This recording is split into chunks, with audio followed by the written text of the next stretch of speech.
प्रश्न तुमचे, उत्तर आमचे. अचूक, निर्भीड आणि सडेतोड. लोकशाहीचा खरा मंत्र म्हणजेच न्यूज लोक.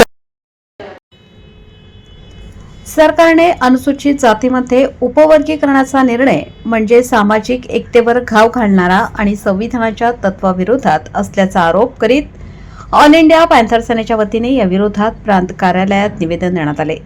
नाशिक जिल्हा ग्रामीणचे जिल्हाध्यक्ष संदीप पगारे यांच्या मार्गदर्शनाखाली प्रांत कार्यालयासमोर घोषणाबाजी करण्यात आली. अनुसूचित जातीतील एकता सरकारच्या डोळ्यात खुपत असून समाजाचे तुकडे तुकडे करून त्यांच्यातील एकता संपवण्याचे हे षडयंत्र आहे. सरकारने हे त्वरित थांबवावे, अन्यथा या विरोधात तीव्र आंदोलन छेडले जाईल असा इशारा ऑल इंडिया दलित पॅन्थर सेनेच्या वतीने देण्यात आला. या प्रसंगी जिल्हाध्यक्ष संदीप पगारे, मनोज भालेराव, शहराध्यक्ष पापा शेख, मुश्रीफ पठाण, इम्रान शेख, संतोष कहार, रवी गुंजाळ, भगवान चित्ते, धम्मानंद सोनकांबळे, नितीन संसारे आदी उपस्थित होते. न्यूज लोकतंत्र 18 साठी हुसेन शेख, येवला. आज येवला तहसील प्रांत कार्यालय इथे ऑल इंडिया पॅन्थर सेनेतर्फे निवेदन देण्यात आले.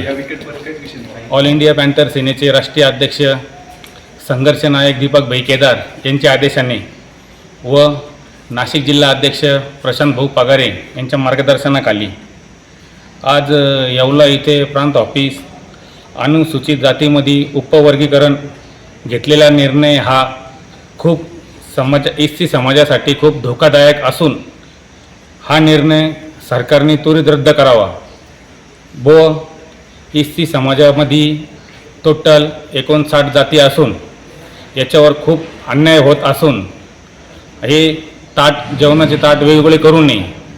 एससी समाज सगळ्यांना गुणगोविंदाने घेऊन चालतो व निळ्या झेंड्याखाली बाबासाहेबांच्या परमपूज्य डॉक्टर बाबासाहेबांच्या आशीर्वादाने ते सगळा समाज त्यांना मानतो.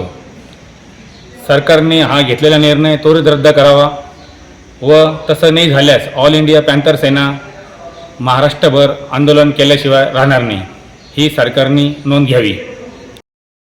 आज येवला येथील प्रांत कार्यालयामध्ये ऑल इंडिया पॅन्थर सेनेच्या माध्यमातून सरकारनं जो 15 दिवसापासून जो घाट घातलेला आहे आरक्षण उपवर्गीकरणामध्ये, तो सरकारनं हा घाट जो आहे 59 जातीमध्ये भेद करण्यासाठी, भांडण लावण्यासाठी हा घाट घातलेला आहे.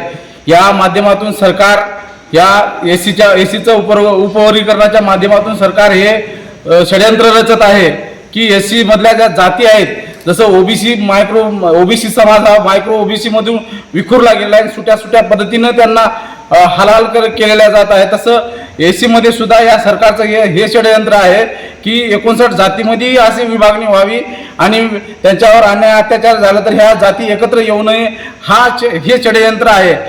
त्यामुळं सरकारला आमचं निवेदन आहे की हे षडयंत्र वेळीच तुम्ही हा उपवर्गीकरणाचा इश्यू ऑल इंडिया पॅन्थरच्या माध्यमातून आम्ही पूर्ण महाराष्ट्रभरात नेणार आहोत, तर तुम्ही हा तात्काळ रद्द करावा एवढी या निवेदनाच्या माध्यमातून आम्ही विनंती करणार आहोत.